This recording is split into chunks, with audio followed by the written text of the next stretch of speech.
Nah, Bapak Ibu Saudara sekalian, jadi judul pembacaan Alkitab kita ini tentang penggenapan firman.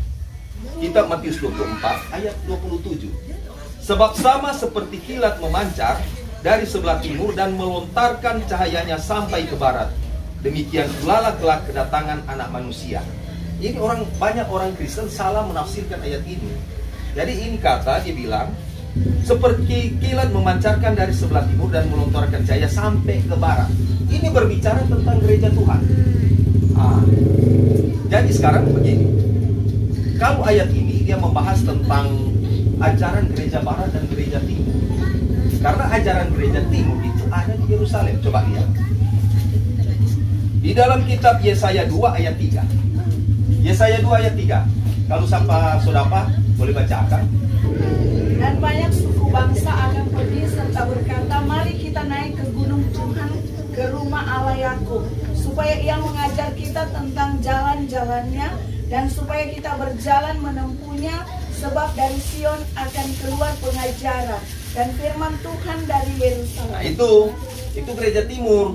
Sebab dari Sion akan keluar pengajaran dan firman Tuhan dari Yerusalem. Itu berbicara tentang skisma barat, skisma timur.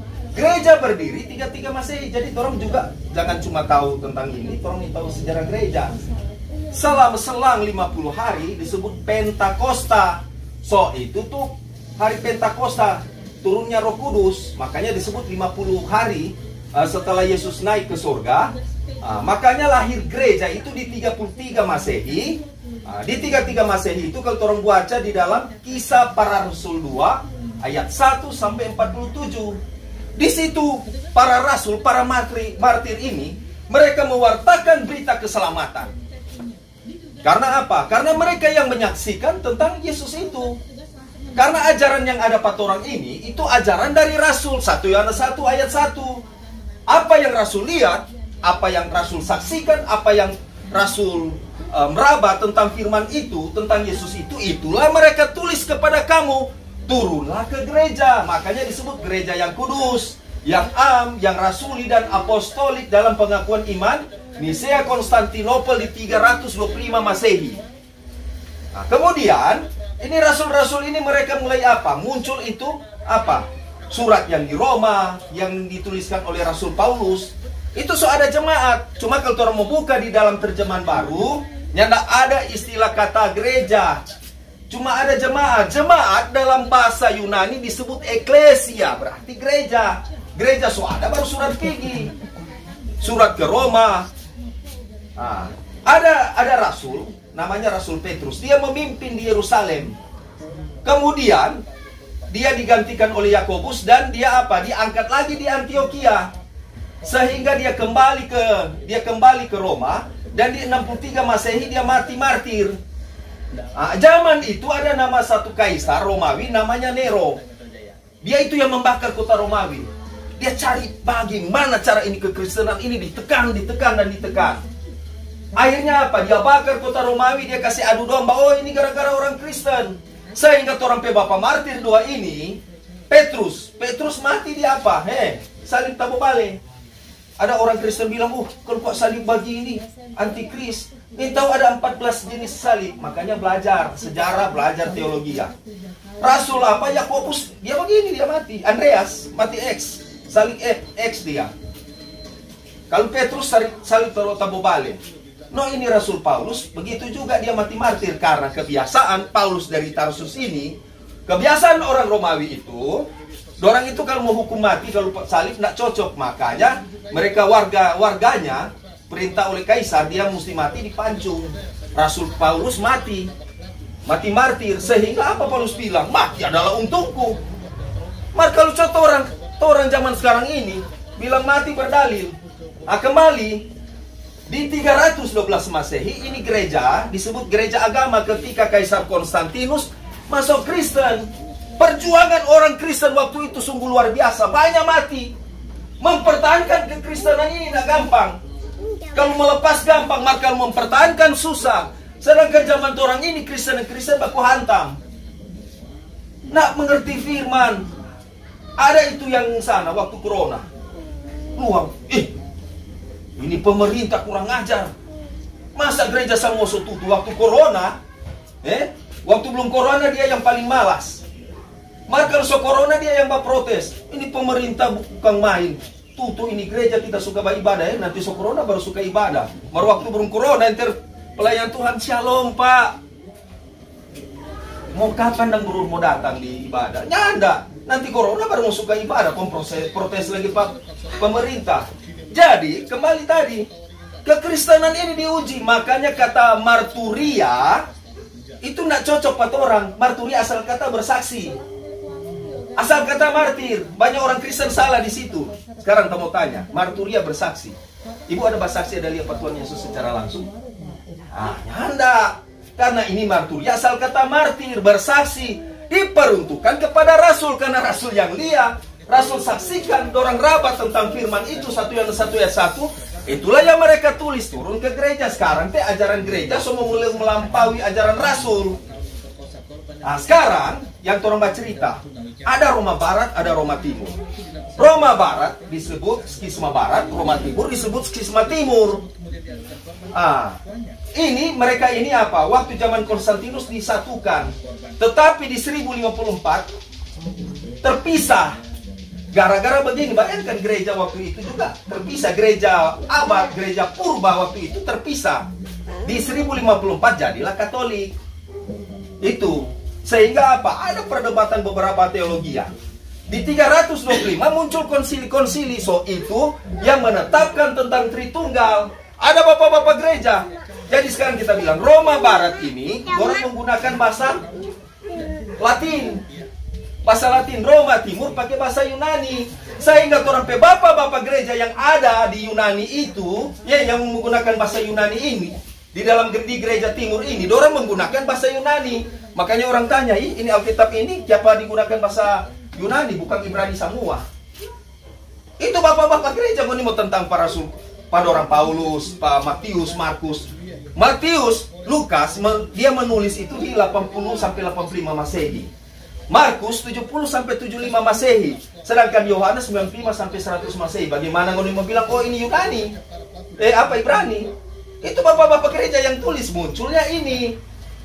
Kitab Perjanjian Baru ditulis dalam bahasa Yunani. Bahasa Yunani waktu itu adalah bahasa internasional. Karena di Roma Barat itu bahasa Latin. Karena terjadi pemisahan antara Roma Barat dengan Roma Timur di 330 di Byzantium. Byzantium ini dirubah jadi Konstantinopel. Makanya itu muncul itu pengakuan iman Nisea Konstantinopel di Konstantinopel itu. Kemudian di 31 Oktober 1517 Martin Luther dia lihat begini, Sorpa tidak cocok ini, dia menentang 95 dalil atau 95 tesis. Jadilah Protestan. Sekarang orang lihat kembali di dalam pembacaan Alkitab kita dikatakan, sebab sama seperti kilat memancar dari sebelah timur dan melontarkan cahaya sampai ke barat. Timur itu dari Yerusalem sampai ke barat, so itu tuh Katolik, so itu tuh orang juga pecahan Katolik. Ketika firman ini akan sampai, kebenaran Rasul ini akan turun pada orang yang orang so dengar, maka akan terjadi penggenapan yang namanya penggenapan firman. Dan nubuatan-nubuatan itu akan terjadi nabi-nabi sebelumnya.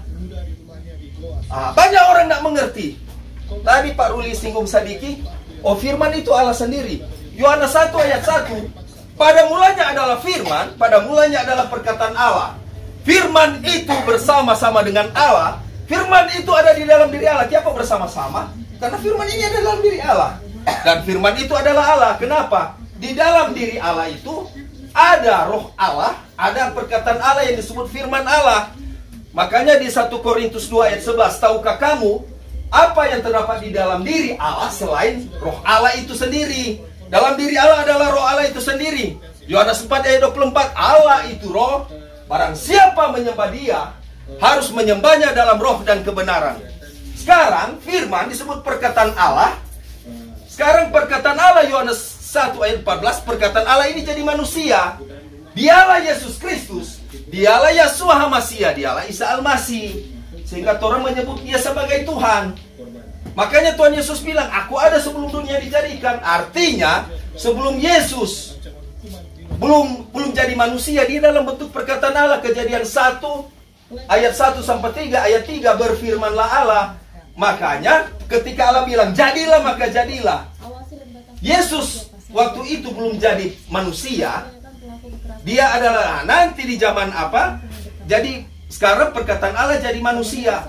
Waktu itu kita dulu pernah bertanya Pak ini.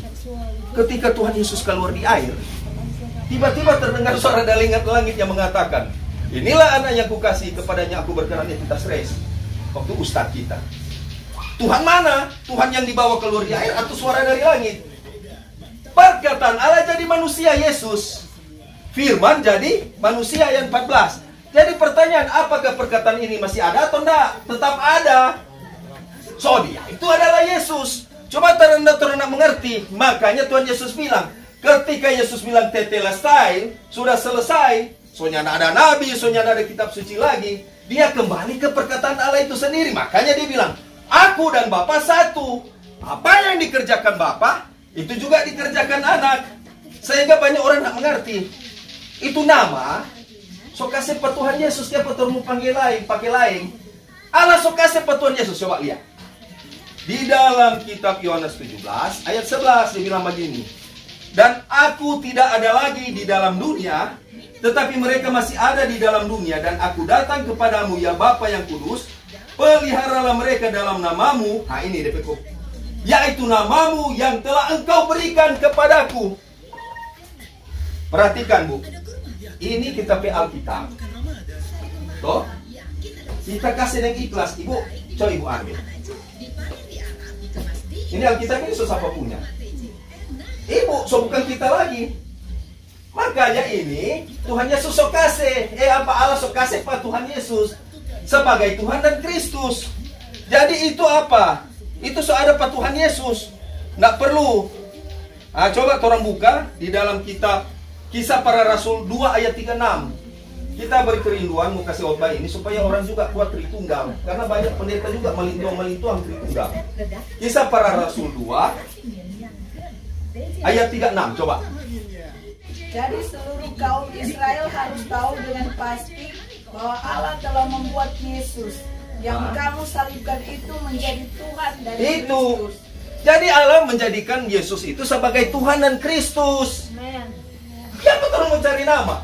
Orang nak menyebut Allah nak masalah. Mar jangan nak sebut nama Yesus. Akulah jalan kebenaran dan hidup. Tidak ada orang bisa sampai kepada Bapa tanpa melalui aku. Di luar Yesus tidak ada keselamatan. Jelas tidak ada keselamatan. Yesus adalah Tuhan.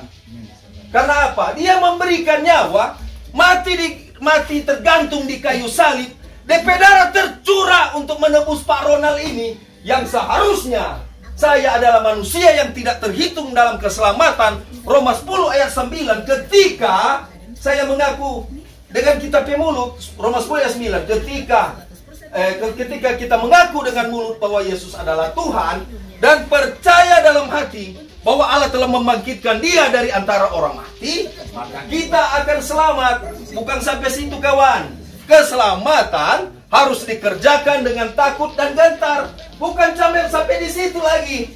Galatia 5 ayat 24. Barang siapa ingin menjadi milik Kristus Yesus, dia harus menyalibkan keinginan daging dari segala perbuatan hawa nafsu dan keinginannya. Baru kamu masuk dalam keselamatan. Keselamatan itu hanya di dalam Yesus Kristus. Dan kau harus menjadi bagian dalam Kristus Yesus. Masuk dalam Kristus baru kau bisa selamat. Kita kok so selamat? Gak usah juga. Gak perlu kok kita masuk gereja. Boleh begitu. So Kristen. Mari gak usah juga masuk gereja. Gak perlu kok itu semua. Keselamatan itu harus dikerjakan. Orang gak tahu kapan waktunya. Hidup singkat. Nafas singkat. Sama dengan kesaksian orang hamba Tuhan. Kalau semua pikir so mati, so lama mati. Tapi karena kecintaan Tuhan Yesus. Dia cinta begitu cinta pada orang. Sehingga apa? Orang bisa selamat. Itu 1 Yohanes 4 ayat 19 mengatakan, kita mengasihi, tetapi Allah lebih dulu mengasihi. Karena Allah itu adalah kasih. Di dalam bahasa teologi, so itu DP kodrat ilahi, so itu tuh rahmat ilahi. Itu bahasa terlalu tinggi. So itu salah satu namanya energi daripada Roh Kudus sehingga orang baru bisa berbuat kasih. Kasih itu sabar, murah hati. Oh dia aja kalau ada ibu-ibu atau bapak-bapak yang cemburu-cemburu berarti suka lewat over kasih. Akhirnya nanti ngana sebentar. Nanti sebentar. Tak sejata pengenai. Ini contoh. Karena kasih itu tulus ikhlas. Kasih itu ada di dalam orang pediri. Hamba Tuhan bilang ketika orang nak Ibrani 12 ayat 14 berusahalah hidup damai dengan semua orang dan kejarlah kekudusan sebab tanpa kekudusan seorang tidak bisa melihat Tuhan. Siapa mau suka apa? Mau suka bisa lihat Tuhan? Siapa suka mau bersama Tuhan? Mesti berdamai dengan trompet semua orang. Kalau hamba Tuhan nak beres di sini pembakalai, baku damai. Dalam hati. Oh amin, nanti marana. Aduh. Ngana memang tak benci sekali ngana. Mau lihat ngana petasa rasa tamu ini. Mau lihat ngana mata tamu tinju. Kenapa masih ada hukum Taurat orang pediri? Karena hak menghakimi bukan milik orang. Tuhan yang bisa menghakimi. Amin. Tuhan, apakah kita berdoa Tuhan? Tuhan ampunilah kita yang berdosa ini. Tuhan selamatkan hidupku. Mangana nak jawab ampuni. Ya apakah Tuhan kita berdoa Tuhan nak jawab? Sedangkan ngana mengampuni orang ngana saja nak jawab. Brur minta maaf kasihan brur. Kita kasihan ada bapak curi cuma terpaksa karena kita lapar brur. Malah dia bilang ngana so 5 kali ambil tapi ugi. Bagaimana kasih itu akan mau terjadi? Hamba Tuhan yang ada di sini kalau tidak beres orang berdamai. Gereja tidak akan menyelamatkan. Gereja itu adalah hidupmu. Gereja itu adalah dirimu. Efesus 4 ayat 5 coba buka. Efesus 4 ayat 5. Satu Tuhan, orang satu Tuhan. Satu iman. Kecuali satu baptisan kan beda. Mar tetap orang gereja. Gereja itu marturia, diakonia, koinonia. Tugas gereja bersaksi. Hari ini kita bersaksi, melayani, dan bersekutu. Orang ini dalam persekutuan Tuhan, tubuh Kristus jangan terpecah-pecah. Baku-baku sayang, tidak usah jauh-jauh teologi yang mau khotbah. Baku-baku baik, baku-baku cinta, mar jangan komang orang pelaki cinta, orang pe istri anak cinta, bukan itu. Baku sayang, baku cinta. Tentu deh sesama laki-laki bro. Aduh, so lebih gagah ini bro. Jangan bilang orang kayak bini. Aduh, so lebih gagah ibu. So lebih cantik. Kok ibu respon? Nah, ibu bilang, nomor dengan nomor HP. Jadi seperti itu. Jadi sekarang, orang harus punya makna semua. Nah, coba sekarang. Nah, sebelum Tuhan Yesus naik ke surga, ia berpesan pada murid-murid. Makanya dia bilang, kembali tadi, ajaran itu akan muncul dari timur ke barat. Ke timur itu kan Tuhan Yesus bilang. Mau tinggal dulu di sini, coba. Kisah Para Rasul 1 ayat 4-5 dia bilang, pada suatu hari ketika ia makan bersama dengan mereka, ia melarang mereka meninggalkan Yerusalem dan menyuruh mereka tinggal di situ, menantikan janji Bapa itu sebelum Roh Kudus, sebelum dia terangkat ke surga. Janji Bapa itu adalah Roh Kudus, dia akan turun. Dia bilang tinggal dulu di sini sampai kau menerima Roh Kudus. Matius 28 ayat 19, karena itu pergilah, jadikanlah semua bangsa muridku. Pemuridan kasih belajar. Jangan orang so masuk Kristen, haleluya, puji Tuhan, terima kasih, amin. So masuk Kristen, gak ada bimbing pada dia. Karena itu pergilah, jadikanlah semua bangsa muridku. Kasih ajar pada dia, baru gak ada baptis. Banyak pendeta begitu. So kasih ajar, habis itu baptis, habis itu kasih dia. Baptiskanlah mereka dalam nama Bapa, Anak, dan Roh Kudus, baru ajar. Kasih ajar, kasih belajar, baptis, belajar. Itu yang benar. Karena sekarang itu, aduh, kita mau kawin, kita mau masuk Kristen. Bagaimana cara? Kamu sudah. Habis dia kawin Kristen, sudah. Dia kasih tinggal, dia hamil, ya saya tinggal. Hati-hati. Karena orang itu mesti tahu. Makanya orang harus satu iman. Bilang patrompi anak-anak. Jadi pengajaran itu ada di Yerusalem. Tuhan Yesus dia terangkat ke surga dari Yerusalem. Dan dia akan kembali ke Yerusalem. Kalau dia sok kembali, nah sudah itu. Bakira jo kalau orang tidak ada daftar nama. Pak Ronald, oh ada bahot bahwa kita lihat, oh kasih Tuhan. Orang percaya Tuhan Yesus, amin. No sekarang kalau Tuhan Yesus panggil, siap? Sekarang panggil habis nafas. Luar biasa, itu tuh iman yang luar biasa. Ini rasul-rasul 12 rasul murid ini. Ada tuh Andreas, bayangkan so salib, so cari DP kesalahan yang tidak ada, so salib. Akhirnya apa diputuskan? So nak mau kasih salib, mar dia bilang apa? Biar jo kita di sini, tak suka mau mati. Bayangkan aneh-aneh kalau baca itu sejarah rasul. Ada di skisma, orang belajar juga, belajar. Sama dengan itu, oleh itu penjahat, namanya Longinus. Orang tidak akan tahu. Seorang penjahat namanya Longinus yang menikam lambung Tuhan Yesus. Itu orang Islam, orang seberang bilang. Waktu Yesus apa? Yesus mati, siapa ada saksi? Itu salah satu pemimpin Romawi dari prajurit itu namanya Longinus. Longinus itu ketika dia tusuk lambung Tuhan Yesus, sampai kan dia bilang, sungguh dia ini benar-benar anak Allah. Dia penasaran, ada di sejarah. Yang ini yang orang mesti banyak belajar sejarah. Dia ikut-ikut Tuhan Yesus. Karena apa? Ini gubernur waktu itu namanya apa? Siapa DP nama? Pilatus. Pilatus bilang, coba nih cari tahu, Yesus kan ini dia dimasukkan dalam kubur. Karena menurut laporan murid-muridnya bahwa DP mayat ini dia akan bangkit pada hari yang ketiga. Orang jaga ketat, perketat semua. Kage-kage betul. Ini penjaga nak jaga ketat, kage-kage sudah. Kage-kage itu kubur itu terlempar, terbuka. Orang cari ini, Longinus ini dia cari tahu. Betul ini enggak? Ini perkataan ini dia cari, selidiki, suruh dari pasukan. Cari tahu, cari itu Maria apa? Maria, kan ada Maria Magdalena dan Maria lain. So itu tuh Maria pelacur. Cari tahu di mana. Dorang dapat dari petampa, konong cari tahu itu murid-murid Yesus petampa di mana. Akhirnya dia yang saksikan, dia lihat. Waktu Tuhan Yesus makan ada Thomas toh. Dia bilang begini. Thomas bilang, sebelum aku melihat aku tidak percaya. Thomas yang menusuk daripada apa? Ini jarinya Tuhan Yesus. Akhirnya apa? Longinus yang lihat langsung dia tak mundur. Akhirnya sampai dia jadi bapak gereja. Dia mati martir, DP kepala itu dipenggal. Kenapa? Mempertahankan ini tidak gampang Bapak Ibu Saudara sekalian. Makanya coba Kristen, baca jo firman, pendeta yo gampang bicara. Kita ini selalu aja baca firman, nggak aja mengerti. Ini murid Tuhan Yesus.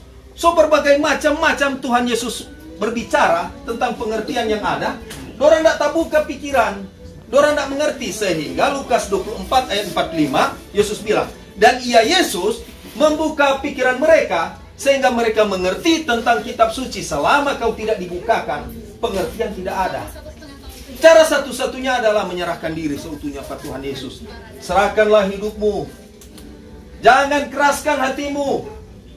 Kita bicara ini, kita cuma menyampaikan Injil firman Tuhan. Satu kelak ini Injil ini akan terangkat. Karena apa? Orang tidak tahu kapan waktunya Tuhan memanggil kita. Hidup singkat Bapak Ibu Saudara sekalian. Ada tapi teman panggil gereja, koncudu di gereja, sombong. Ini mau bergaul, dia kalau orang sepakat tangan dia bilang, orang zaman dulu, coba baru kutu loncat. Dia masuk rumah sakit. Dia masuk rumah sakit kong infus. Bayangkan dia ada infus kurang begini. Aduh, maaf, tolong akang panggil akang Pak Ronald pe nomor telepon ini. Dia tahu berapa kali kita gembalakan dia cuma usir. Akhirnya telepon, pergi di sana. Kita datang di rumah sakit Malalaya. Pendeta, minta maaf kalau kita ada salah lalu. Mar tolong berdoakan kasihan. Kita ini sekarang semua bertobat, pendeta. Mulai sekarang tak semua bertobat. Pendeta berdoakan, siapa tahu kita boleh baik. Mar kalau kita baik, kita mau kasih kita kita mau kasih sedekah, atau mau bangun gereja, dia banyak uang. Mar apa? Nafas orang satu. Hari ketiga tetet. Pendeta berdoa akan. Ya sudah, DP 1 minggu sudah habis. Rahasia hidup orang tidak tahu. Semua itu orang kehidupan ini milik Tuhan. Nyanda ada hidup ini. Hidup ini cuma gratis Tuhan so kasih. Makanya hidup yang Tuhan kasih kau gunakan untuk hormat kemuliaan nama Tuhan. Menginjil. Jangan pendeta cuma kuat di gereja, keluar dari gereja. Jangan cuma di gereja lihat jemaat. Pak Foro di situ. Ada tapi gembala mata. Aduh, bukan ya. Pak Ronald, kita kan ini pendeta sini, nggak perlukan kita bagian ini. Kan itu perhatikan Matius 28 ayat 19. Karena itu pergilah, jadikanlah pergi keluar. Makanya pendeta Ruli Langelo ini, orang sama-sama masih di organisasi Kristen Laskar Benteng Indonesia sampai di Kopassus. Orang mau melayani Tuhan. Saya melayani Tuhan bukan gagah-gagahan mau cari supaya Pak Ronald terkenal. Kita so mantan ustaz dari dulu terkenal. Tapi bukan cari itu. Kalau kau mencari dunia, dunia akan mengampiri. Dan ketika kau kecewa dengan orang-orang yang kau agung-agungkan, di saat itu kau akan mati, iman mati. Iman tanpa perbuatan adalah sia-sia. Iman tanpa perbuatan adalah mati. Iman itu harus betul membutuhkan nutrisi yang namanya nutrisi rohani. Makroni, makanan rohani. Pakai itu. Coba lihat rumpu. Ada rumpu, ada pohon tinggi, sama-sama diterpa angin. Angin begitu kencang, pohon barasa. Sebagai kepala seorang pendeta, apapun hamba Tuhan, orang akan seperti pohon tanggo yang keras kemari. Kalau cuma jemaat, makanya di Yakobus 3 ayat 1 dia bilang apa? Coba. Yakobus 3 ayat 1 dia bilang apa? Yakobus 3 ayat 1. Coba. Saudara-saudaraku, janganlah banyak orang di antara kamu mau menjadi guru. Nah, itu jangan jadi guru. Sebab kita tahu bahwa sebagai guru kita akan dihakimi. Bawa firman begini, ketika saya salah menjelaskan firman, kita akan dihakimi. Makanya orang kasih belajar teologi, baca-baca firman, jangan minim. Keluar daripada jalur firman ini, makanya itu disebut apa? Injil yang lain. Yesus yang lain. Kalau orang salah jelaskan jadi Yesus yang lain. Coba, ini 2 Korintus 11 ayat 4. Kamu sabar saja. Nah, Yesus yang lain. So itu yang kami beritakan, yang Rasul beritakan, yang roh yang lain, Injil yang lain. So itu orang tafsir multitafsir sebenarnya bukan itu. DP teologianya akhirnya orang jadi Injil yang lain. Makanya kembali di Yakobus 3 ayat 1, kau akan berhadapan yang namanya pengadilan Kristus. Ketika berhadapan dengan pengadilan Kristus, yang jadi guru lebih dulu mau disidang. Kagak ada tuh satu, kita sudah di neraka. Pendeta, siapa pendeta di neraka? Iyo no, gara-gara kita salah tafsir kok nggak amin jo. So itu jadi Yesus yang lain. Yesus sebagai juru selamat dia jelaskan, oh Yesus kok cuma utusan Bapa, dia bukan Tuhan. Salah, jadilah Injil yang lain, jadi Yesus yang lain. Jadi Bapak Ibu Saudara sekalian, segala sesuatu kembali ke firman. Karena firman ini adalah penerang perongki kehidupan. Jadi pelaku pesan. So banyak begini pendeta, jangan sampai Pak Sinang Ulang so kasih keluasan cuma mau cari doi seorang. Toh, mana lebih bagus kan? Om bilang, iyo pendeta mari itu mesti bagus lebih ada. Nah itu misalnya. Tapi bukan itu. Jangan cuma karena fulus. Cuma karena doi. Kalau cuma cari itu, betul orang butuh itu, sama-sama tidak butuh. Tetapi kau harus butuh Tuhan Yesus yang tinggal di dalam hidupmu. Galatia 2 ayat 20 dia mengatakan, namun aku hidup, tetapi bukan aku sendiri yang hidup, melainkan Kristus yang hidup dalam aku. Amin. Kita satu dalam doa. Terima kasih Tuhan, hamba-Mu telah berhenti berbicara. Biar kiranya Roh Kudus, Engkau sebagai Prakletos, penolong kehidupan kami, memberkati kehidupan kami, memberkati keluarga kami, pelayanan kami. Dimanapun kami berada diberkati dalam nama Tuhan Yesus Kristus. Inilah doa kami dalam nama Tuhan Yesus Kristus. Haleluya. Amin.